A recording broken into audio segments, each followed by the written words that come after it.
So we are starting with the next topic, that is winter elections of 1945 to 1946. ये क्यों election हुए? क्योंकि आपके जो फॉर्मर ब्रिटिश प्राइम मिनिस्टर थे विंस्टन चर्चिल, ये शक्ल आप देख लें, ये शायद आपको याद हो पीकी ब्लाइंडर में से। पीकी ब्लाइंडर में भी विंस्टन चर्चिल का जिक्र है और वो उनकी एक रोल है, वो तो नहीं है पर उनका एक कैरेक्टर प्ले करा गया है।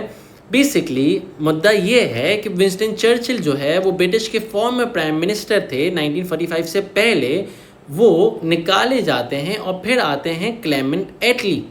क्लेमेंट एटली आपके नए ब्रिटिश के प्राइम मिनिस्टर बनते हैं इन 1945 और फिर रहते हैं लंबे समय तक। तो होता ये है कि 1945 में क्लेमेंट एटली नए प्राइम मिनिस्टर बनते हैं, तो इंडिया में भी एक नया इलेक्शन अनाउंस होता है जिसका नाम है विंटर इलेक्शंस। 1945 में ये इलेक्शन होता है। याद है इससे पहले वाला इलेक्शन जो 1937 में हुआ था? एक सेकेंड, ये इलेक्शन जो 1937 में हुआ था, इसमें मुसलमानों की बहुत बुरी तरीके से हार हुई थी 1937 वाले इलेक्शन में, जिसके बाद कांग्रेस टाइड ही नहीं हुई थी 1937 1939। और फिर 1939 में हमें डे ऑफ डिलीवरेंस मनाया था जब कांग्रेस रूल एंड हुआ था। तो बात कुछ यूँ है कि 1945 में एक नए इलेक्शंस होते हैं और ये इलेक्शंस मुसलमानों के लिए अच्छे साबित होते हैं। मुसलमानों ने बहुत बेहतरीन परफॉर्म करा इस इलेक्शन में। हुआ ये कि the league got convincing victory across India. Central Legislative Assembly, the League was successful in winning all Muslim seats. मुसलमानों के लिए 100% विक्ट्री थी और प्रोविंसेस में जो मुसलमानों की रिजर्व सीट्स थीं उसमें एमल all India Muslim League under Jinnah's leadership वो जीते 87%। मतलब 87% ऑफ द प्रोविंशियल सीट्स जो मुसलमानों के लिए रिजर्व्ड है वो ये लोग जीत गए। इसका मतलब ये बात तो बड़ी क्लियर हो गई, जो जिना इतने टाइम से कह रहा था गांधी को कि मैं सोल रिप्रेजेंटेटिव हूं मुस्लिम्स का। और on the other hand, on the contrary, Gandhi क्या कहता था कि नहीं, मैं पूरे ओवरऑल इंडिया का हूं, मैं मुसलमानों का भी रिप्रेजेंटेटिव हूं। अब नहीं, अब जिना ने वो करके दिखा दिया, क्योंकि जिना 87% ऑफ टोटल मुस्लिम सीट्स जीता है। ये ऑल इंडिया मुस्लिम लीग की विक्ट्री थी, जो ऑल इंडिया मुस्लिम लीग ने अपनी गलतियों से सीखी। बिफोर द इलेक्शन कांग्रेस बड़े कॉन्फिडेंट थे कि हम तो बहुत बड़ा नंबर ले जाएंगे मुसलमानों की सीटों का। उनको अंदाज़ा नहीं था कि 1937 में बात कुछ और थी, अब कुछ और है। These elections officially brought Muslim League on the equal footings with Congress. Now Muslim League has earned the right to talk on the behalf of all Muslims of India. बड़ी खुशी है, जिन्ना ने जो बोला वो जिन्ना ने करके दिखाया। This convincing victory also strengthened the demand of Pakistan because people voted for Muslim League. Muslim league की पहले डिमांड हुआ करती थी कि हमें सेपरेट इलेक्टोरेट चाहिए, हमें ये सीट चाहिए, हमें ये। अब नहीं अब जिना ने किसके नाम पर वोट बनाए? पाकिस्तान के नाम पर। जिना ने पब्लिक को बोला अगर पाकिस्तान बनाना चाहते हो तो मुझे वोट करो। और कांग्रेस ने कहा अगर यूनाइटेड इंडिया चाहते हो तो मुझे वोट करो। मुसलमानों ने कहा कि नहीं बाबा, अब तो पाकिस्तान ही बनेगा। सब ने दिल खोल के जिना का साथ दिया, एमल का साथ दिया।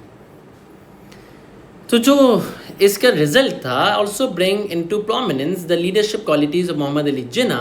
Since the loss of the election 1937 Jinnah had taken full charge with the Muslim League, और जिना ने उस एमएल को उसकी बुलंदी तक पहुंचाया।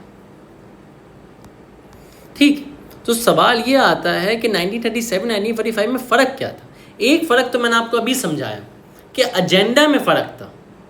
उस वक्त मुस्लिम लीग कोई और डिमांड से वोट हासिल कर रही थी। वो कह रही थी सेपरेट इलेक्टोरेट्स की बातें, वो कुछ और बातें कह रही थी, वो टोटली डिफरेंट बातें कर रही थी। क्योंकि बहुत सारे लोगों को सेपरेट इलेक्टोरेट्स का मतलब नहीं पता, उनका कोई कंसर्न नहीं है।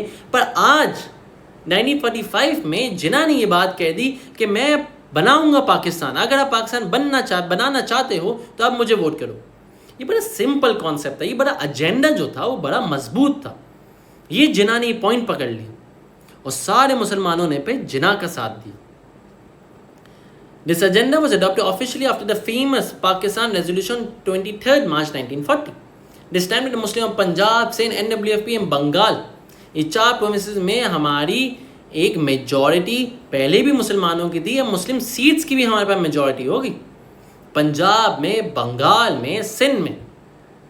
पर बंगाल का क्रेडिट हम मौलवी फजल हक को देंगे, क्योंकि उन्होंने बंगाल में बहुत काम करा, वो बंगाली पॉलिटिशियन थे। 1937 में मौलवी फजल हक जीते थे, पर वो ईमल के साथ नहीं थे, वो डिफरेंट थे। उस वक्त उन्होंने ईमल से अलाइंसेस नहीं बनाई थी। इसी बात से हमारा सेकंड पॉइंट निकलता है, अलाइंसेस।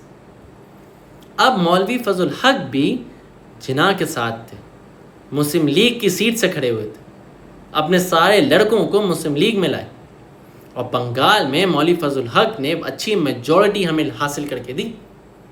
तो बंगाल में मौलवी फजल हक की वजह से जीते, पर जीती ईमल। फिर क्या हुआ, पंजाब में आपकी पंजाब यूनियनिस्ट पार्टी थी, उन्होंने भी जिन्ना के साथ कोलैबोरेशन कर ली, अलाइंसेस बना ली कि जिन्ना हम आपका वहाँ पर वोट बैंक बढ़ा कर देंगे। पंजाब में पंजाब यूनियनिस्ट पार्टी आ गई, हमने अलाइंसेस बड़ी अच्छी बना ली। सिंध में सिंध यूनाइटेड फ्रंट थी, उसके साथ भी हमने दोस्ती बना ली। तो अलग अलग पॉलिटिकल पार्टीज़ के साथ हमने दोस्ती बनाई, जिसकी वजह से हम ये इलेक्शन जीते। इसका 7 मार्क का क्वेश्चन भी आता है कि मुस्लिम्स ने कैसे बेटर परफॉर्म करा, ये 7 मार्क है। कायदे आज़म ने आपकी पॉलिटिकल पार्टी एमएल को ग्रास रूट से, नीचे से पूरा चेंज कर दिया। उन्होंने उसी पौधे को पानी नहीं डाला, उन्होंने पौधा चेंज कर दिया। ये करा जिन्ना ने, जिन्ना की लीडरशिप स्किल थी। The chief minister of Punjab and Bengal formally join Muslim alliances बनाई। Jinnah led the election campaign by himself, addressing massive gatherings across the Indian provinces. Image of the party was restored, क्योंकि पहले इमेज हमारी थी कि ये तो वडीरों की पार्टी है, ये तो ज़मींदारों की पार्टी है, ये हमारी कहाँ सुनेगी। जिन्ना ने उस लीडरशिप को चेंज करा, ये जिन्ना की लीडरशिप क्वालिटी थी। कांग्रेस रूल ने, जब कांग्रेस रूल करा 1937 to 1939, मुसलमानों को पता चल गया कि yes, two nation theory is real. ये किताबी बातें नहीं है टू नेशन थ्योरी की कि मुसलमान हिंदू अलग अलग, नहीं यार। कांग्रेस ने हमारे साथ 1937 to 1939 बहुत गलत हरकतें करी। मुसलमानों को ये लग गया कि अब हम कांग्रेस के साथ तो नहीं चल सकते, हमारा एक अलग से पाकिस्तान बनना चाहिए, अलग से कंट्री बननी चाहिए, अलग से स्टेट बनना चाहिए। तो इसलिए मुसलमानों ने वोट दिया जिन्ना को। 1940 Pakistan resolution prove a uniting force for Muslims who were now thinking differently. Muslim League was now standing parallel to Congress. The election campaign was launched with the slogan of an independent Muslim state. अब demand कुछ और है। Election campaign of 1946 was the breaking point of the united India. It was a referendum for the Muslims to go to a separate nation. It had to confirm the existence of the two nation states in India. Two nation theory अब successful सबको दिख रही थी। अब सारा vision clear था मुसलमानों के लिए। मुसलमानों को एमएल का साथ देना था। अगर पाकिस्तान बनाना चाहते हैं तो एमएल तो लाजमी ये इलेक्शन जीतनी थी। ये इलेक्शन जो है वो मुसलमानों के हक में बहुत बेहतर साबित हुआ। पर यस, वो अभी भी गवर्नमेंट नहीं बना सकते, यस हम मानते हैं, हम बिल्कुल इस बात को मानेंगे कि हम अभी भी अपनी गवर्नमेंट नहीं बना सकते। पर ये जो मुसलमानों को सीट्स थी वो तो हमने जीती ना। हाँ, नॉन मुस्लिम सीट्स बहुत हैं, क्योंकि 70% of the population non Muslim, तो ऑब्वियसली 70% नॉन मुस्लिम सीट्स हैं, तो वो तो मुसलमान का जीतना इम्पॉसिबल है, क्योंकि वो कोई हिंदू सीट पर मुसलमान नहीं जीत सकता। वो हिंदू मेजॉरिटी एरिया, वहाँ पर नहीं, पर मुसलमानों की सीट पर मुसलमान जीते। ये हमारा टॉपिक था विंटर इलेक्शन ऑफ 1945 to 1946।